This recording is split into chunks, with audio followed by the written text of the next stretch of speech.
Hey there, my empty nest friends. Do you ever wake up in the morning, look in the mirror, and maybe just not love what you see? When we hit midlife, it's not uncommon to become unsatisfied and then struggle to find the courage to love ourselves again, or maybe even for the first time. Today, we're going to get into that topic, and with me in studio is Jonathan Aslay, an acclaimed success coach, author, and renowned expert in midlife, self love, and relationships. After experiencing the profound loss of his 19-year-old son, Connor, Jonathan embarked on a deep, soul searching journey that reshaped his understanding of love and happiness. The author of What the Heck is Self Love Anyway? Jonathan explores the essential mindset of unconditional self love as the foundation of true happiness and lasting connections. Jonathan, welcome to this empty nest life. Oh, thanks for having me, Jay. Yeah, I'm so excited that you're here. I think self-love is one of those things where, as parents, we just get involved in a relationship, and then we have kids and we get going and going, going, forget about ourselves. But I Yeah. think self-love is just such an important concept. But let's get into actually what it the name of the book, right? But What what is self-love anyway? What the heck is that? well, it's funny because I've shared the analogy that if you've ever been on an airplane and the flight attendant says, in the case of cabin pressure change, oxygen mask will be dropped from the ceiling. And if you're traveling with a small child, is put the mask on yourself first. And the same concept is self-love is to the extent that yeah, I'm going to say, how can we love another if we don't love ourselves? And not that we ever fully love ourselves to any degree of like mastery per se, or at least that might be the goal for some. It's recognizing that self love, well, really quickly, let me just say, when I think of self love, I think of words like self worth, self esteem, self confidence, self reliance, self discipline, all Perfect wrapped in the examples. package of Thank you. love. But where people get hung up is that again, like this is a something that we achieve before, like I said, in that mastery. And what I look at self-love is like we all have an emotional 6-year-old inside of us. And oftentimes that emotional 6-year-old can be a little bit scared of their environment, of their circumstances, their experience, even empty nesting can be a scary thing. And self love is just nurturing that little 6-year-old inside of us. So, along with that self worth, self esteem, self confidence, it's also taking care of the little 6-year-old inside of us.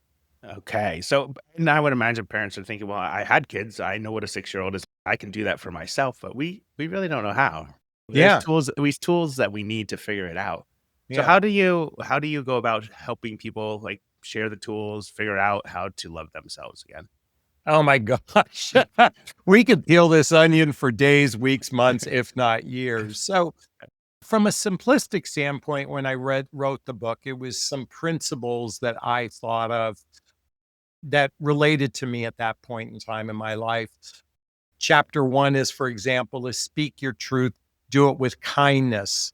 And that is, we all have our truth. What our truth doesn't necessarily mean it's the truth, it's our truth, our feelings. And a simple principle is to share your feelings, doing it in a kind way. Another principle, and since I'm a dating or relationship coach, is like in chapter 9, if it's sincere and from the heart, you can't say the wrong thing to the right person.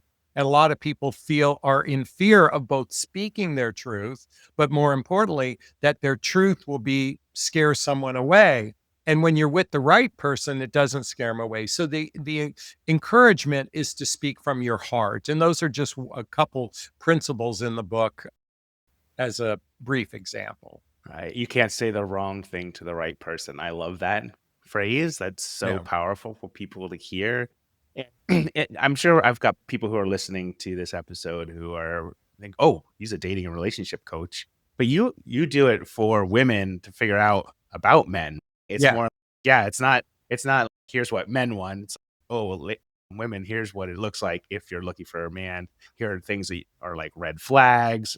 That's what you do with folks. So I'd love to hear a little bit about that and how maybe the book plays into that as well. Sure. So my journey began, and maybe I should go a little bit back in time to give some Sure. context. So after turning 40 and going through a divorce, I found myself out in the dating marketplace. But at that same time, I lost my high-end corporate job, paying me well over 250,000 a year, and the market crash of 2008. So my identity was pummeled from an emotional standpoint. And I'll be frank with everyone listening. Besides doing drugs and alcohol to cope, online dating was one of my other coping mechanisms. And why I'm sharing this is because I didn't realize that this coping mechanism was going to turn into a profession for me, but it was to really help. The reason why I work with women is to help them understand men from that emotional point of view. And while most every woman wants that strong, confident, smart, alpha, maybe even the James Bond archetype, the average male is dealing with stuff, particularly midlife. When the blueprint of our life that we thought was going to be collides with our reality, that's where midlife crisis occurs. And so I wanted to help women understand the emotional effects of the dating pool because roughly 75% of singles over 45 years old that are in the dating marketplace are divorced. And divorce comes with it the unraveling of the tapestry of your life with another human being. And both whether you're a man or a woman, and there are can be profound emotional effects, even to the extent that it could be traumatic. And I wanted to talk about that from the male point of view to help women understand men from that vantage point. I think that's important. When you think about it, I was talking with somebody the other day and I was like, oh, well, my baggage isn't your burden. Yeah.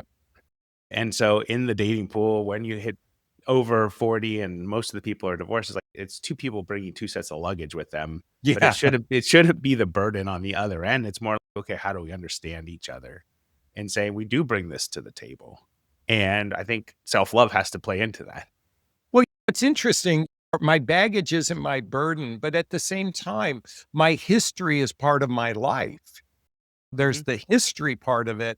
And then do we carry that history with a lot of heaviness, hence the burden, versus this has just been part of my experience. It isn't necessarily always going to be my experience going forward, but at the same time, something can change in an instant. I learned that lesson real quick when my son passed away that wherever you might be the happiest, joyous place today, and that can change in a nanosecond a day later.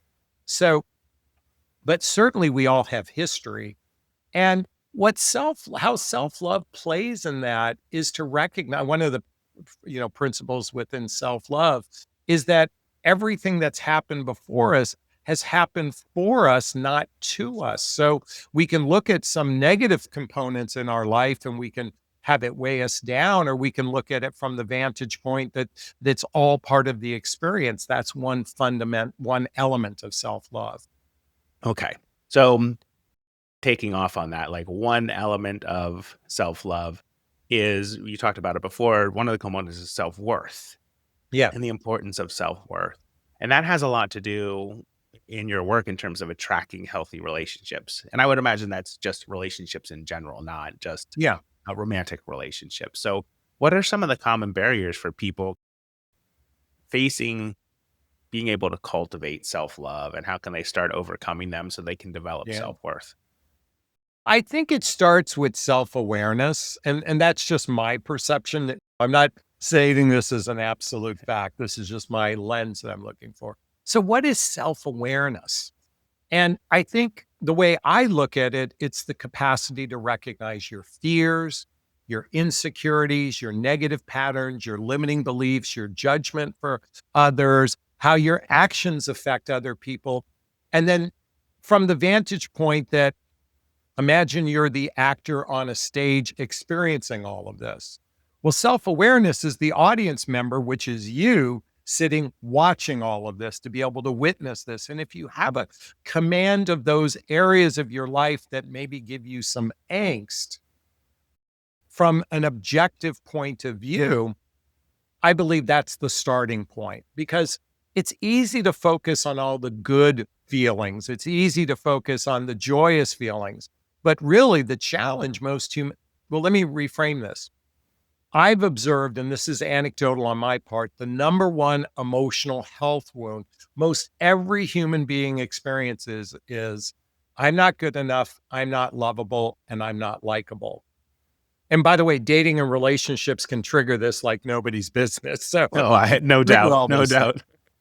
So if we can be objective about that, coming from a place of, hey, look at I'm worthy versus I'm unworthy, and at least shifting to that energy of worthiness, of confidence. And not that we are always going to maintain that, but from the vantage point, like I said, that little 6-year-old, if we could take that little 6-year-old inside of us and say, hey, you're worthy of this experience, you're worthy of love, it's okay.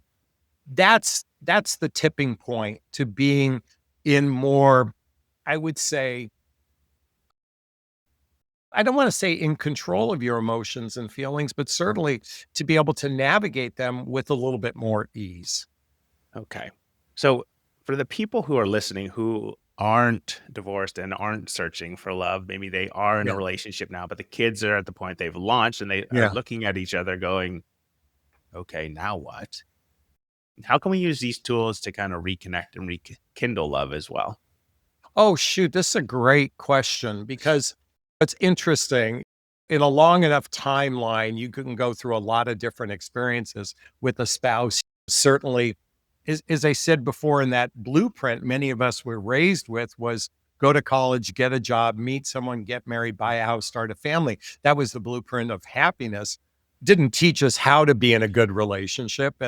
And certainly when you're focused on the children as your primary source of fulfillment, it's a great opportunity to reinvent your relationship with your spouse. And to the extent it's a shift of an old identity, the two of you can create an amazing identity together. And where self-love applies, one of the principles within self-love is that intention to grow on an emotional level, to heal the wounds of the past, to navigate relationships with a more harmonious mindset and intentionality. So I think what I would say is I'm a junkie for personal development, self-help, spiritual work, and even therapy. Okay. When I say I'm a junkie, I embrace it wholeheartedly. And as a couple, I would encourage doing couples workshops together. Learn there's so much within a human that you can't even learn all about a person in one lifetime. That's why we have we have soulmates throughout our thousands and thousands of years, because you can learn from that person more and more each day that you're with them. And so one of the self-love principles is to invest in oneself on an emotional level and do it with a partner. Yeah, and so I know people who say that they like are into personal development means that, oh, yeah, we like to examine things and it's not easy to look inward and say, okay, here's what I need to be self-aware about myself Yeah. because it shines a light on the things that perhaps we don't want to talk about or we don't want to show others where we might have a weakness in ourselves. Yeah. So it's one of those things where it's like, ooh, yeah, we love it. We're coaches. Obviously, we love it. But we also say it's not easy as much as we love it to Well, shine the light inward. So, well, it's interesting. It's not easy. And there's no doubt that that is so true. And I also believe it's how you decide to look at it. So my beloved, my sweetheart, she laughs at me because not only can I recognize when I'm in fear, when I'm in insecurity, when I'm in judgment of others, but then what I do is, and I'm not I didn't write this in the book, but I look at it from the vantage point is, wow, that was a silly way to be today. I look at it from an absurd point of view, how ridiculous I am to be in those states of fear, insecurity, even judgment of others. And so when you can even learn to laugh at it, I believe it takes the energy from a lower vibration to a higher vibration. yes, yes. I used to work someplace where kind of our leader always said, humor restores. Yes. And if we can look at ourselves with a little bit of humor, we can restore pretty much anything. For the people who are listening, I can imagine, okay, my my aunt is probably split. Some are divorced, some are single, some are Yeah. married, some are happily married, some are feeling maybe not so happily married. But for the person who said, okay, I hear you guys talking a lot about self worth and self awareness and no judgment and all the things, but I just feel stuck. I feel stuck in Mm, old patterns and I'm just resigned to being lonely, even if mm. I'm in a relationship. What's one powerful mindset shift that they could make like right now today listening to this episode?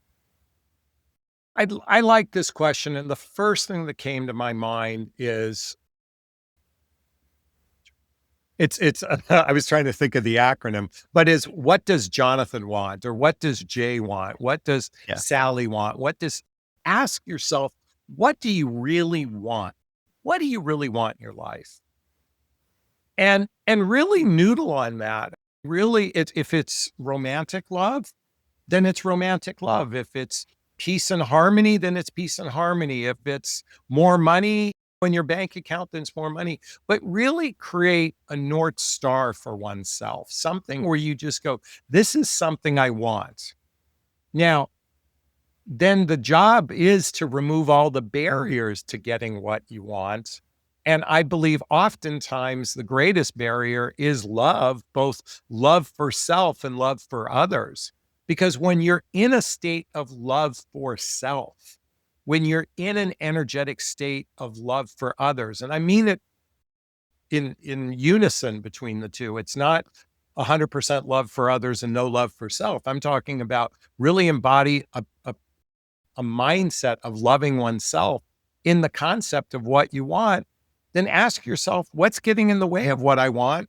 And how can I go about it?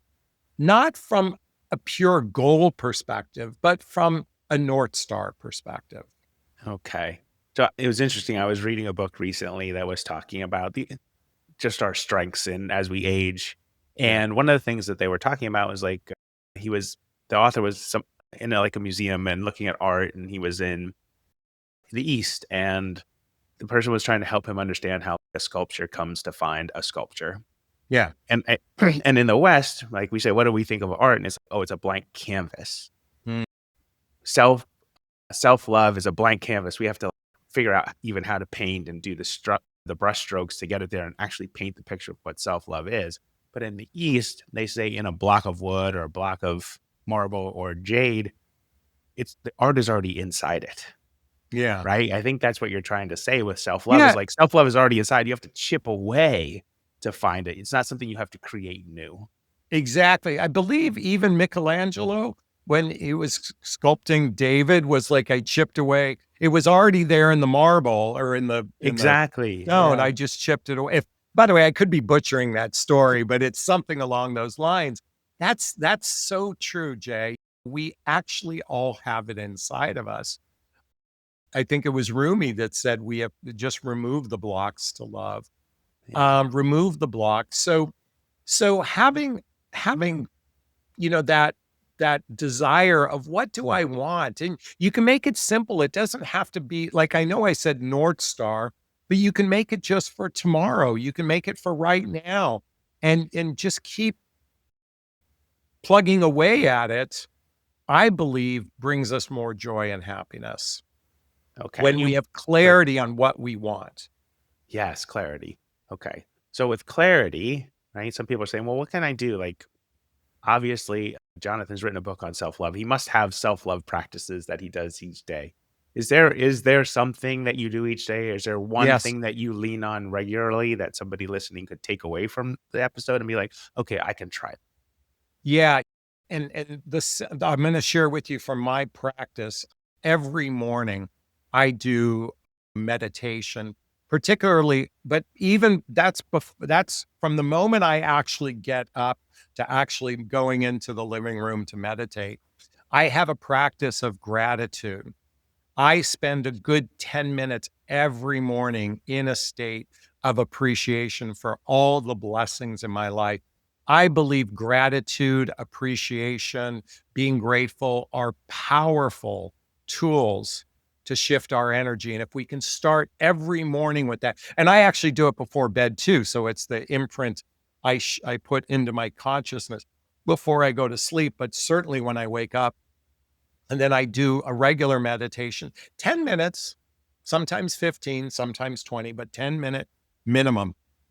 of just some level of meditation. For me, it's guided meditation.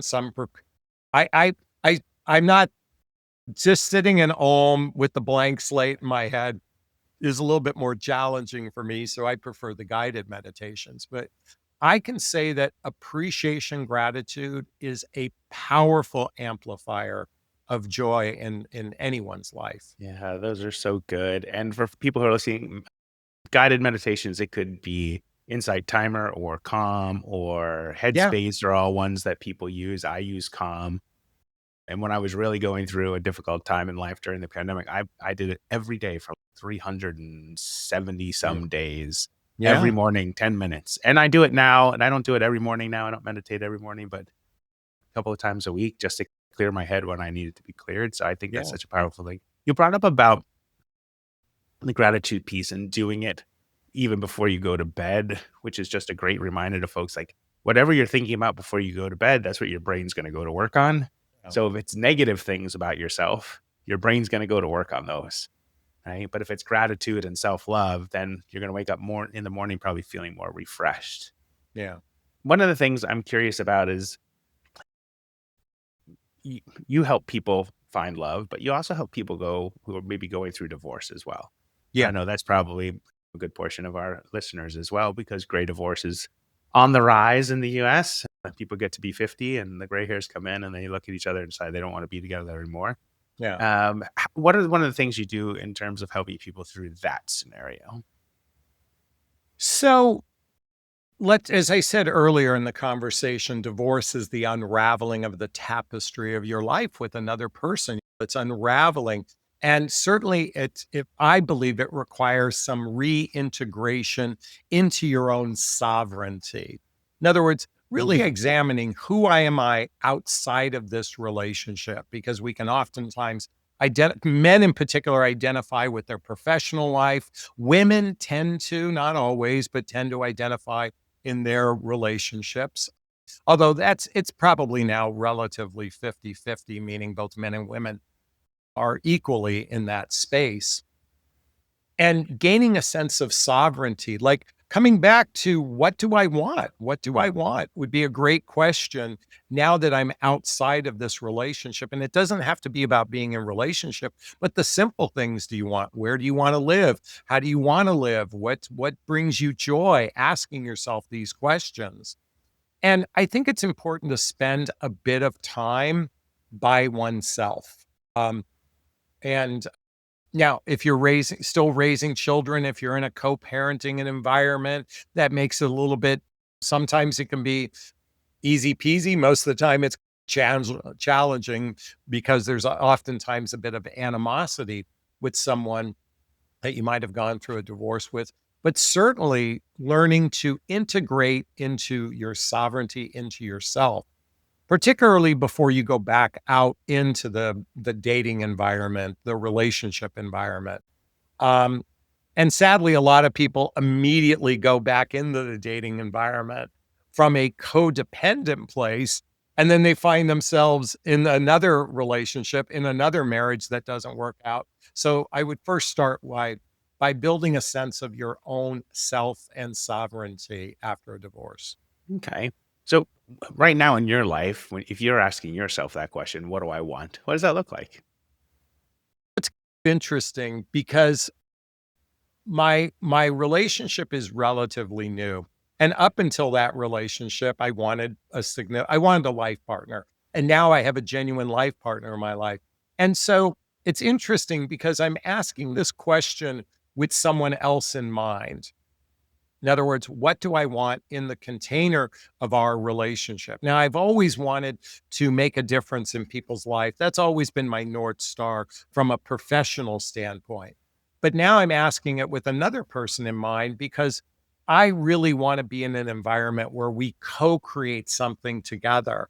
So we are like in those throes of those questions as we're building a life together is how do we want that to look? From a vantage point of a we. As a me, I still, the most important thing is for myself is loving myself, loving others, being like, to me, and I know that sounds a little cheesy, maybe a little bit, but I wake up every day asking myself, how would love respond? Now, Jay, I say this because we have a lot of of discourse in the world, and that discourse gives me discourse. And so I believe love is the antidote. Now, and I don't mean love is the antidote to build a building. I don't mean it from that vantage point, but from an emotional standpoint. And so what I want most is to live life from a place of both loving myself and loving others, from a Mm, place of love. that's so good. I love that. I'm curious, what's through your journey, right? You the divorce, the loss of your son, writing the book, losing your Yeah. job, reconnecting and finding a new life partner. What's one thing you've learned about yourself throughout that journey? Oh, oh. So when I lost my identity, when I went through this divorce, losing my job and the market crash and I got wiped out, my identity was pummeled. And for the longest time, I went to bed wishing I didn't wake up. That's how low it got for me. And yet and it's interesting because I would have never found myself on this path, but I found myself on a path of personal development, self-help, spiritual work, and therapy, which eventually led me to becoming a coach. And then I've had other, we'll call them fall downs in my life. Certainly, I had a relationship that didn't work out, and that felt like a fall down. Losing my son, most people hearing that have children, think that they might not ever recover from something like that. And where I'm going with this is I have fallen down a number of times, and I know I can get back up. It's like instead of being afraid of falling down, it's knowing that if it happens, I can get back up. And and most people feel like they never go like, and many times they're stuck in the pit of despair and they'll never get out. I believe we all have that capacity. And I know this is gonna sound cheesy, but when you love yourself and when you love others, you get out much faster. Yeah, 'cause I'm sure people listening to this episode are like, "Okay, these 2 are talking about a lot of woo-hoo-y kind Yeah, of things," but I think you're spot on. It's like, in order to get out of whatever I call it the river of misery, I love that you just say your fall yeah, downs and not your failures, is that self-love is the key to get out. Because once you look and once you shine the light inside, yeah. that becomes your ladder or your life preserver or whatever you wanna call it to get out of whatever you're going through. Well, and I wanna add something to that because here's the thing. I believe another principle of self-love is having victor consciousness, not victim consciousness. Mhm. Sadly, here in the United States, we are swimming in a sea of victim consciousness. And so when you operate from a victor consciousness, and again, it's not like you're going to achieve the greatest thing on the planet. It's just being able to just operate from a place of ownership within yourself. In other words, ownership. That's what self-awareness is self-ownership of everything in your field. And so when you operate from that victor consciousness, that self-ownership and again, I'm wrapping it all up in the word love, okay? Use the Like I umbrella, the blanket, yeah. well, the blanket umbrella for self-worth, self-esteem, self-confidence, self-reliance, self-discipline, all these juicy self words. And so it's really, like I said, putting the oxygen mask on yourself first. And I believe, and oh, what I wanted to say to everyone listening, look at, I think there's a reason why you landed on this podcast. There's a reason why you're here. And maybe it doesn't land for you 100%, but then you'll listen to another one and another one, another one. And all of a sudden, things start to shift in your life when you're focused on nurturing your soul. That's what podcasts do. That's what watching videos there. I believe they're really there to nurture your soul, to shift perspective. And then once you've shifted enough, things will start happening in a positive manner, if you will.